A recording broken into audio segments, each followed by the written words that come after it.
Hey, so thanks for stopping by. Today, I wanted to talk about the importance of working analog and digitally. I gotten hit up and had a few messages, and also had a client ask me, why do I work both away from the computer as well as on the computer, what the advantages are. And I told him there's a lot of benefits to that, and as designers, we need to understand and be aware of that. So hopefully I can share a few things with you today to kind of help you understand why it's important to kind of toggle and work between the two. One, when you're doing a lot of these things from both analog and digital perspective, you work different senses, or you use different senses to create. It's like working on a dry erase board, or actually writing things down in a notebook or pencil and paper, getting that tactile feel. You actually work a different part of the brain, and you can use that to create different experiences and think through the problem a little bit better than actually forcing yourself to do that while you're behind the screen. So that's one. Number two, whenever you work out, it brings about this level of agility and energy. And I like to say you keep the blood flowing. And when you keep the blood flowing, you can think quickly on your feet. You have a lot of perspective in terms of a lot of energy, to get ideas and kind of be agile in your approach.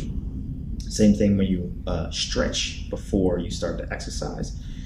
Your muscles aren't so limber and tight. So you can be very, very fluid in your approach. And I take the same approach when it comes to being able to sketch and kind of work and move around and not just be confined to a seat all the time. So that's number two. So being agile and keeping the blood flowing. And then lastly, when you actually do things in an analog perspective and kind of, let's say you're doing a dry erase board, it actually promotes transparency and being able to work quickly, because a lot of people will come around you and say, hey, what are you working on? Or what problems are you thinking through? And you can easily showing them and start to show them, instead of actually going through your hard drive and looking to see what folders you save those things as, and kind of trying to find the best version of that. No, it's more of this iterative process, and you kind of you're jotting things down quickly, you're taking quick notes, you can erase things and kind of go back and forth, and that conversation a lot of times lead to these breakthroughs that you need when you're trying to either develop a new product, a new feature, enhance some things. So it's very, very, very fluid in terms of its approach, but it also brings about collaboration. People want to help when they see things, when you see you drawing, and they're kind of curious. And it's this thing that as social beings and social creatures, we need to be aware of, that communicating and sharing different perspectives gives you a little bit more leeway into building a community and building a better sense of solutions around just ideas alone. So that's cool. And then the last tip is this: super inexpensive to work analog first and then go digital. And what I like to say is, I can spend a boatload of my time doing everything in hand sketch, and it doesn't cost me anything, right? A piece of paper and a pencil or a pen costs me $1, But when you deal with software programs, that's on a higher end, depending on if you have an enterprise package, or if you have multiple software programs to accomplish something.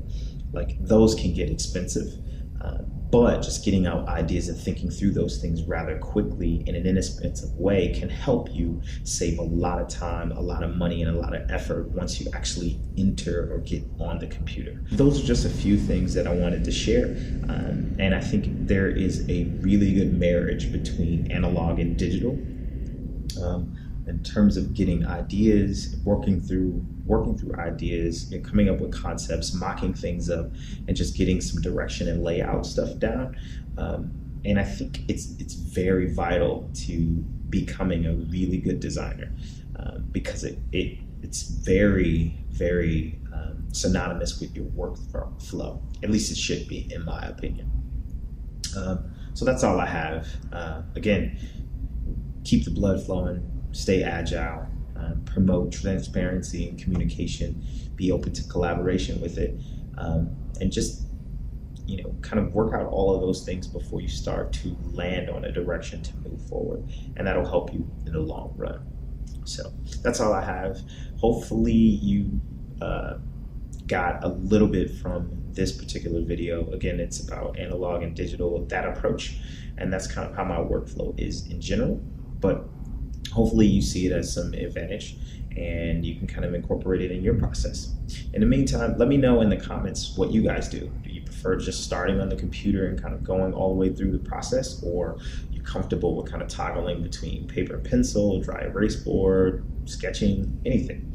I'd love to hear what you have to say.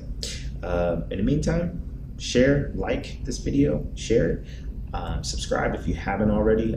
I'll still be sharing some content around design as always, and yeah, we'll see you in the next one. Thanks so much. Peace.